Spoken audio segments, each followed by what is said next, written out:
রাধে রাধে, জয় শ্রীকৃষ্ণ। তো দেখো কত কিছু নিয়ে রাতে বসে গেছি। আজকে নেমন্তন্ন ছিল সারাদিন, কিন্তু কাজ ছিল, কাজ থেকে এসছি। স্বাদের নেমন্তন্ন, সাত্রী একদম গায়ের বাড়িতে ভাগ্নার আমার ইনভাইট ছিল, তা দুজনেরই কাজে বেরিয়ে গেছিলাম, বলেছিলাম রাতে খাবো।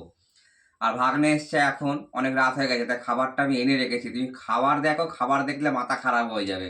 আমার খাবার দেখে তো পেট ভরে গেছে, খাবো কি।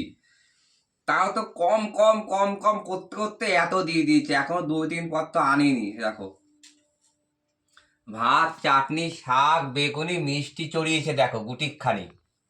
হুম। আর এখানে দিয়েছে ভেজিটেবিল, ইঁচড় চিংড়ি, ভেজ ডাল, পাঁপড়, আর ডিমের। আর মাছ দিয়েছে দেখো 5-6 পিস মাছের সাইজ দেখো, কি বিশাল বিশাল মাছ দিয়েছে। এতগুলো মাছ, বলেছি 1 পিস মাছ দিতে, অতগুলো মাছ চড়িয়েছে। ওদের খাবার নাকি প্রচুর বেঁচে গেছে, আশেপাশে সবাইকে দিয়ে দিয়েছে, কিন্তু আমাকেও এত দিয়েছে। বুঝতে তো হবে, আমার তো খাওয়ার লোক নেই। আর দিয়েছে কেক, পায়েস। ভাগ্নে আমি খেতে পারি, আর রাতে তো ভাত আমি খাই না, আমার রুটি খাওয়া অভ্যাস। এখন তো খাবার দেখছি আর ভাবছি কোনটা থেকে শুরু করব। ভাগ্নে বলছে এত এত খেতে পারবো না, সব ফ্রিজে রাখবে, কিন্তু বাসি তো খাই না আমি। বাসি টাসি তো আমার খাওয়া চলে না।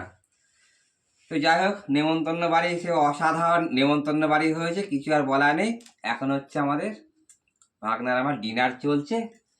আর আজকে তো মেরি ক্রিসমাস।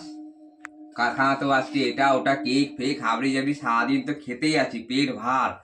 এখন বাজে এখন 11:45 বেজে গেছে, তাও খিদে পায়নি। কিন্তু ভাগ্নে তো অফিস থেকে এসছে, আবার কাজে যাবে, আমিও কালকে কাজ রয়েছে, তার জন্য অল্প অল্প করে খেয়ে নেবো। এই ভাত দুজনেরও হয়ে আরও থাকবে। যাই হোক, সবাই ভালো থেকো, সুস্থ থাকো। Good night.